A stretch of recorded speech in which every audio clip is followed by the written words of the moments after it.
2025 წლის კონკურსზე წარმატებულ პრაქტიკად 14 პროექტი დასახელდა. ამჯერად სპეციალური ჯილდოები გადაეცათ რუსთავის, ხაშურის, სენაკის, ტყიბულის, ფოთის, ბაღდათის, დმანისის, ზესტაფონის, ყაზბეგისა და ქუთაისის მუნიციპალიტეტების პირველ პირებს.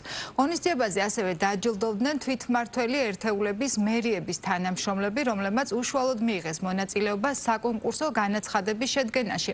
რა არის ამ კონკურსის მთავარი იდეა, როგორ ხდება გამარჯვებული მუნიციპალური პროგრამების გამოვლენა და ზოგადად როგორია 1000-ას როლი მუნიციპალიტეტების განვითარებაში. ამ და სხვა კითხვებზე გადაცემის სტუმართან საქართველოს ადგილობრივ თვითმმართველობათა ეროვნული ასოციაციის აღმასრულებელ დირექტორთან ნინო რუხაძესთან ერთად ვისაუბრებთ. ქალბატონო ნინო, მოგესალმებით და მადლობას გიხდით გადაცემაში მონაწილეობისთვის. ვიდრე შევეხებით კონფერენციის შედეგებსა და ნომინაციებს, პირველ რიგში მოკლედ რომ მიმოვიხილოთ, როდის დაინერგა აღნიშნული კონკურსი, როგორია მისი განვითარების ისტორია და რას გულისხმობს საუკეთესო პრაქტიკის პროგრამა. საღამო მშვიდობისა, მოგესალმებით, დიდი მადლობით მინდა დავიწყო ჩემი ეთერში გამოსვლა, მადლობით თქვენს მიმართ, თქვენი ტელევიზიის მიმართ, რომ უთმობთ დროს ჩვენი ასოციაციის საქმიანობას, ასევე მუნიციპალიტეტების მიერ გაკეთებულ საქმეებს. ეს ვფიქრობ, რომ არის უაღრესად მნიშვნელოვანი, რომ ჩვენს ქვეყანაში მოხდეს ცნობიერების ამაღლება თვითმმართველობის შესახებ და იმ მნიშვნელოვანი როლის შესახებ, რომელსაც თვითმმართველობა ასრულებს ჩვენი ქვეყნის განვითარების საქმეში, ჩვენი ღრმა რწმენით, ჩვენი სახელმწიფოს განვითარების ახალ სახარისხობრივ საფეხურზე ასვლა წარმოუდგენელი არის ძლიერი თვითმმართველობების გარეშე და ძალიან მნიშვნელოვანი არის, რომ აი ამის შესახებ ნამდვილად მოხდეს იმ საქმეების გაშუქება, რაც კეთდება თვითმმართველობებში და თქვენი როლი ამ საქმეში არის ძალიან დიდი და დიდი მადლობა ამისთვის, რომ დროს უთმობთ ამ საკითხს. რაც შეეხება ჩვენს ასოციაციას და ამ საუკეთესო პრაქტიკის პროგრამას, მინდა გითხრათ მოკლედ, რომ ჩვენი ასოციაცია აერთიანებს საქართველოში არსებულ 64-ვე მუნიციპალიტეტს. ჩვენ წარმოვადგენთ ყველა მუნიციპალიტეტის გაერთიანებულ ხმას, როგორც ქვეყნის შიგნით, ისე საერთაშორისო ასპარეზზე. მათ შორის ჩვენი ასოციაცია წარმოდგენილი არის ევროპის საბჭოს ადგილობრივ და რეგიონულ ხელისუფლებათა კონგრესში. ეს არის ერთ-ერთი საერთაშორისო პლატფორმა, სადაც ჩვენ წარმოვადგენთ საქართველოს მუნიციპალიტეტებს და სწორედ ევროპის საბჭოს ერთ-ერთ ინსტრუმენტს წარმოადგენს საუკეთესო პრაქტიკის პროგრამა, რომელიც მიზნად ისახავს მუნიციპალიტეტებში არსებულ საუკეთესო პროგრამების, პროექტების, სერვისების გამოვლენას და მეორეს მხრივ გავრცელებას ამ საუკეთესო პრაქტიკების სხვა მუნიციპალიტეტებში. ეს ვფიქრობთ, რომ არის ძალიან ღირებული ინსტრუმენტი იმისთვის, რომ ერთის მხრივ დავაფასოთ ის ადამიანები, რომლებიც თავის საქმეს კეთილსინდისიერად ემსახურებიან ადგილობრივ დონეზე და აკეთებენ ნამდვილად ძალიან მნიშვნელოვან საქმეებს საკუთარი ტერიტორიებისთვის, საკუთარი მოსახლეობისთვის და მეორეს მხრივ ეს შესაძლებლობას გვაძლევს ეს პროგრამა ჩვენ, რომ სხვა მუნიციპალიტეტებსაც მივაწოდოთ იდეები თუ როგორ შეიძლება მათ წინაშე არსებული პრობლემების, მათ წინაშე არსებული გამოწვევების ეფექტიანად გადაჭრა და მოგვარება. ასე რომ ეს არის ის პროექტი, რომელიც შესაძლებლობას აძლევს მუნიციპალიტეტებს ერთმანეთისგან ისწავლონ და ერთმანეთის საუკეთესო გამოცდილების შესახებ შეიტყონ და გაიზიარონ და დანერგონ საკუთარ მუნიციპალიტეტებში. ჩვენი ასოციაცია აღნიშნულ პროგრამას ახორციელებს უკვე მერვე წელი არის და მინდა გითხრათ განსაკუთრებული კმაყოფილებით მინდა აღნიშნო, რომ წლიდან წლამდე განაცხადები უმჯობესდება ის პროექტები და პროგრამები, რომელთა წარდგენაც ხდება აღნიშნული პროგრამის ფარგლებში, ის ხარისხობრივად უმჯობესდება, მრავალფეროვდება, რაც მეტყველებს, რაც არის აი კაფიო მინიშნება და მარკერი იმისა, რომ თვითმმართველობები ნამდვილად ჩვენს ქვეყანაში ვითარდება, ძლიერდება და ნამდვილად ის სერვისები, ის პროგრამები, პროექტები, რომლებსაც ისინი შეიმუშავებენ, არის ძალიან საამაყო და ქალბატონინო, სწორედ ამ ეტაპებზე უნდა გთხოვთ განუმარტოთ მოამბე რეგიონების მაყურებელს, როგორია კონკურსის ეტაპები და ვის შეუძლია მონაწილეობის მიღება, ასევე რა კრიტერიუმებით და ვის მიერ ხდება განაცხადების შეფასება. ეს არის ძალიან ისეთი შეფასება ხდება და ეს ვფიქრობ რომ არის აი წარმატების ერთ-ერთი საიდუმლო აღნიშნული პროგრამის, როგორც აღნიშნე უკვე მერვე წელი არის ეს პროგრამა, კონკურსი ხორციელდება და ერთ-ერთი წარმატების საიდუმლო ამ პროექტის არის ის, რომ შეფასების კრიტერიუმები და შეფასების პროცედურა არის საკმაოდ ისეთი რთული, არ ხდება აქ მარტივად გადაწყვეტილებების მიღება, ნამდვილად ხდება ყველაზე ღირსეული გამოვლენა და დაჯილდოება ორ ეტაპიანი შერჩევა გვაქვს. პირველ ეტაპზე ხდება განაცხადების შესწავლა ექსპერტთა ჯგუფის მიერ, რომლებიც თვითმმართველობის სფეროში არიან წამყვანი ექსპერტები ჩვენს ქვეყანაში, ისინი აფასებენ პირველ ეტაპზე ყველა საკონკურსო განაცხადს და იმის შემდეგ რაც უკვე ისინი თავის ჩამოყალიბდებიან თუ რომელი პროექტების დაშვება ღირს მეორე ეტაპზე, უკვე ამის შემდეგ წარუდგენენ ამ განაცხადებს მმართველ კომიტეტს.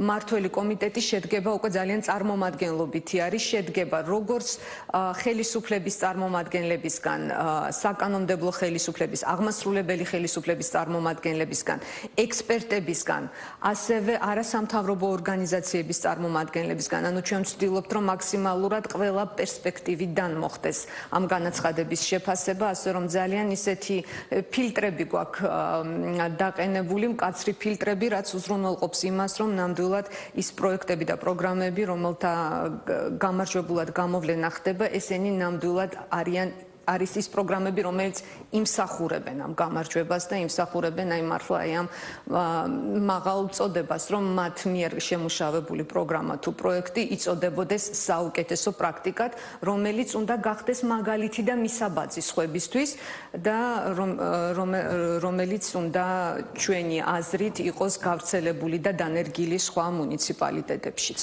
ქალბატონინო, რომ შევაჯამოთ კონკურსის 8 წლიანი შედეგები, აშკარად ჩანს თუ რამდენად შეიცვალა და მრავალფეროვანი გახდა პროგრამების თემატიკა, შესაბამისად დაემატა ნომინაციებიც, რა პროცესები და მიდგომები განაპირობებს ასეთ განვითარებას? იზრდება საქართველოში მუნიციპალიტეტების დეცენტრალიზაცია, ქვეყანაში ხდება დეცენტრალიზაციის რეფორმების გატარება, რაც გულისხმობს იმას, რომ იზრდება მუნიციპალიტეტების უფლებამოსილებები, შესაბამისად მუნიციპალიტეტები იძენენ რა მეტ პასუხისმგებლობას, მეტი სფეროები ბარდებათ მათ გამგებლობაში, მათ სამართავად და შესაბამისად აი სწორედ ამის გამოძახილი არის ის, რომ წლიდან წლამდე ხდება ახალი ნომინაციების დამატება და ნამდვილად შეგვიძლია გითხრათ, რომ ის ახალი ნომინაციებიც, რომლებიც არის ასახავს სულ ახალ ტენდენციებს, რაც არსებობს თვითმმართველობაში, არა მხოლოდ ჩვენი ქვეყნის ფარგლებში, არამედ ჩვენი ქვეყნის საზღვრებს გარეთაც. მაგალითად, ერთ-ერთი ნომინაციას, რაც ჩვენ შემოვიღეთ შარშან, ეს არის ხელოვნური ინტელექტის გამოყენება მუნიციპალური სერვისების მიწოდების გასაუმჯობესებლად. და პირველივე წელს მოხდა ამ ნომინაციაში ძალიან საინტერესო პროექტების წარდგენა და ძალიან საინტერესო პროექტები და ღირებული პროექტები იქნა გამარჯვებულად გამოვლენილი. წელსაც ამავე ნომინაციაში იგივე აი რუსთავის მუნიციპალიტეტი, თქვენ გქონდათ სიუჟეტი რუსთავის მუნიციპალიტეტის შესახებ. ასევე ქუთაისის მუნიციპალიტეტმა ძალიან საინტერესო პროექტები წარადგინა აღნიშნულ ნომინაციაში. ასე რომ ეს ჩვენთვის მეტყველებს იმაზე და მკაფიოდ აჩვენებს იმას, რომ საქართველოს მუნიციპალიტეტები ფეხი აქვთ მათ, ესე ვთქვათ, ფეხს უბავენ იმ საუკეთესო ტენდენციებს, რაც არსებობს არა მხოლოდ ჩვენს ქვეყანაში, არამედ ჩვენი ქვეყნის ფარგლებს გარეთ. და ეს ნამდვილად იმსახურებს აღნიშვნას, დაფასებას და წარმოჩენას, რასაც ჩვენ დიდი სიამაყით ვაკეთებთ. ქალბატონინო, რა მნიშვნელობა აქვს ამგვარ აღიარებას თვითმმართველობების განვითარებისთვის და როგორ უწყობს ხელს ეს პლატფორმა მუნიციპალიტეტებს შორის გამოცდილების გაზიარებას? აქვე ჩაგეკითხებით, როგორ ხდება წარმატებული პროექტების გაზიარება მუნიციპალიტეტებს შორის, რომ ერთ მუნიციპალიტეტში განხორციელებული კარგი იდეა სხვაგანაც დაინერგოს? აი ამაში უკვე იმაში რომ მოხდეს უკვე საუკეთესო პრაქტიკის გაზიარება მუნიციპალიტეტებს შორის ამაში უკვე ჩვენი ასოციაცია ძალიან აქტიურად ამას ვცდილობთ რომ ხელი შევუწყოთ. ჩვენთან არის დანერგილი სპეციალური ფორმატები, რომელიც შესაძლებლობას აძლევს მუნიციპალიტეტებს უფრო სიღრმისეულად გააცნონ ერთმანეთს ის პრაქტიკები, რომლებიც აი ამ კონკურსის ფარგლებში არის აღიარებული საუკეთესო პრაქტიკებად. ჩვენ პერიოდულად ვაწყობთ ხოლმე შეხვედრებს თითოეულ გამარჯვებულ მუნიციპალიტეტებთან, ვაწყობთ გამარჯვებული მუნიციპალიტეტის და სხვა მუნიციპალიტეტების შეხვედრებს, სადაც მათ აქვთ შესაძლებლობა სიღრმისეულად გაეცნონ გამარჯვებულის პროექტის სპეციფიკას, როგორ მოხდა, როგორ ყველა დეტალს, რაც ამ პროექტს უკავშირდება და რაც დაეხმარება შემდეგ მუნიციპალიტეტებს, რომ ანალოგიური პროექტები, პროგრამები, სერვისები დანერგონ საკუთარ მუნიციპალიტეტებში.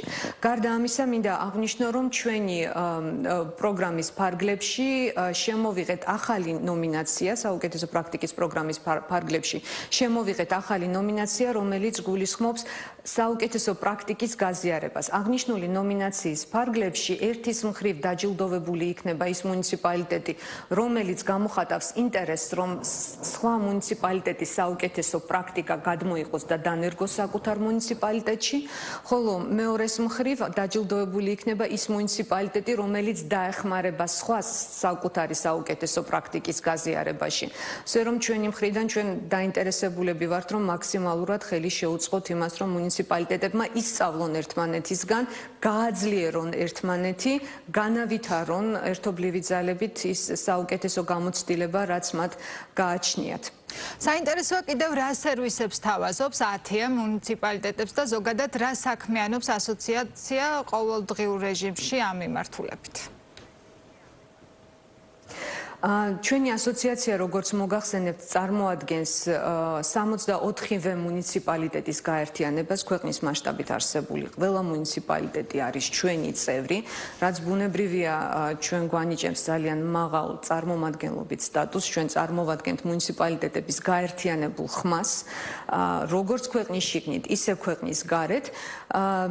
ჩვენი განსაკუთრებული სტატუსი აღსანიშნავია, რომ დაფიქსირებული არის საქართველოს აღიარებული არის საქართველოს კანონმდებლობითაც, ადგილობრივი თვითმმართველობის კოდექსიც მოითხოვს იმას, რომ ვიდრე მიღებული იქნება ხელისუფლების მიერ გადაწყვეტილებები, საკანონმდებლო ინიციატივები, რომლებიც ეხება ადგილობრივ თვითმმართველობებს, რომ მოხდეს ჩვენ ასოციაციასთან წინასწარი კონსულტაცია, აქედან გამომდინარე. ჩვენი დანიშნულება, ჩვენი მისია არის, რომ ვახდენდეთ ადვოკატირებას მუნიციპალიტეტების ინტერესების ცენტრალური ხელისუფლების წინაშე.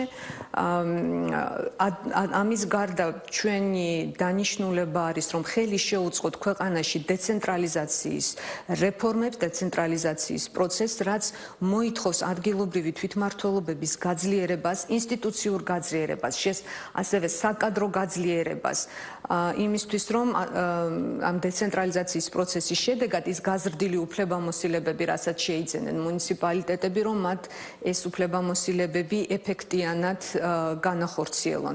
და აი ამ მიმართულებით ჩვენ ვაწარმოებთ მთელ რიგ აქტივობებს, საგანმანათლებლო აქტივობებს, შესაძლებლობების მუნიციპალიტეტების შესაძლებლობების გამაძლიერებელ აქტივობებს. ასევე ჩვენი მნიშვნელოვანი ერთ-ერთი საქმიანობის მიმართულება არის, როგორც აღნიშნე, საერთაშორისო ასპარეზზე მუნიციპალიტეტების წარმოდგენა და საქართველოს მუნიციპალიტეტებისა და მათი უცხოელი კოლეგების დაკავშირება იმისთვის, რომ მოხდეს ისევ და ისევ საქართველოს მუნიციპალიტეტების გაძლიერება, რათა ჩვენმა მუნიციპალიტეტებმა საკუთარი უცხოელი კოლეგებისგან გაცვალონ გამოცდილება, ცოდნა, განახორციელონ ერთობლივი პროექტები. ასევე ჩვენი ასოციაცია წარმოადგენს მუნიციპალიტეტებს რიგ საერთაშორისო მნიშვნელოვან პლატფორმებზე, მათ შორის ერთ-ერთი უკვე აღნიშნე, ეს არის ევროპის საბჭოს ადგილობრივ და რეგიონულ ხელისუფლებათა კონგრესი, ასევე ჩვენ ვართ წარმოდგენილი ევროპის მუნიციპალიტეტებისა და რეგიონების საბჭოში, ასევე UCLG-ში, ეს არის ადგილობრივი მუნიციპალური გაერთიანებების მსოფლიო ორგანიზაცია და კიდევ ბევრ მნიშვნელოვან საერთაშორისო პლატფორმაზე. ქალბატონო ნინო, ვიდრე დაგემშვიდობებით, უნდა გკითხოთ, რა არის ასოციაციის სამომავლო გეგმები ახალგაზრდული მიმართულებით მუნიციპალიტეტების მხარდაჭერის კუთხით? როდესაც ჩვენ ვსაუბრობთ, როგორც გითხარით, ჩვენი ასოციაციის საქმიანობა ეს არის მუნიციპალიტეტების გაძლიერება და იმისთვის, რომ მუნიციპალიტეტები გაძლიერდნენ, აუცილებელი არის ახალგაზრდების ჩართულობა, ახალგაზრდული ამ შემართების, ახალგაზრდული ენერგიის გამოყენება მუნიციპალიტეტების გაძლიერებაში და ამისთვის ჩვენ ბუნებრივია ჩვენ ვაცნობიერებთ იმას, რომ აუცილებელი არის, რომ ეს იყოს ახალგაზრდების ცნობიერების ამაღლება თვითმმართველობის შესახებ, ხელშეწყობა იმისთვის, რომ ისინი უფრო ეფექტიანად, აქტიურად ჩაერთონ თვითმმართველობის საქმიანობაში, რომ ეს უნდა იყოს ჩვენი პრიორიტეტიც, ეს უნდა იყოს მუნიციპალიტეტების პრიორიტეტიც. ჩვენ გვაქვს თანამშრომლობა ახალგაზრდობის სააგენტოსთან, სხვათა შორის წლევანდელ წელს საუკეთესო პრაქტიკის პროგრამის დაჯილდოების ცერემონიის ერთ-ერთი თანაორგანიზატორი ჩვენი პარტნიორი იყო სწორედ ახალგაზრდობის სააგენტო და ჩვენ ერთობლივი ძალებით ვაპირებთ, რომ ნამდვილად აქტუალიზაცია გაუკეთოთ ამ საკითხს და ხელი შეუწყოთ იმას, რომ ახალგაზრდები მეტად იყვნენ დაინტერესებული ამ თემით, მეტად ჩაერთონ საკუთარი მუნიციპალიტეტების განვითარებაში და ამ ხრივ ჩვენ მზად ვართ იდეებისთვის, წინადადებებისთვის, ჩვენ თვითონაც ვფიქრობთ ამ მიმართულებით, რომ განვახორციელოთ პროექტები, პროგრამები და ამ მიმართულებით ჩვენ ძალიან ღირებულ პარტნიორად მივიჩნევთ ახალგაზრდობის სააგენტოს და სააგენტოს და ჩვენ ვფიქრობთ, რომ გაერთიანებული ძალებით ჩვენ ამ მიმართულებით ნამდვილად უნდა მეტი აქტივობები განვახორციელოთ. დიდი მადლობა ქალბატონო ნინო, წარმატებებს გისურვებთ. მოამბე რეგიონების შეკითხვებს ათიას აღმასრულებელი დირექტორი ნინო რუხაძე პასუხობდა. განვაგრძობთ გამოშვებას.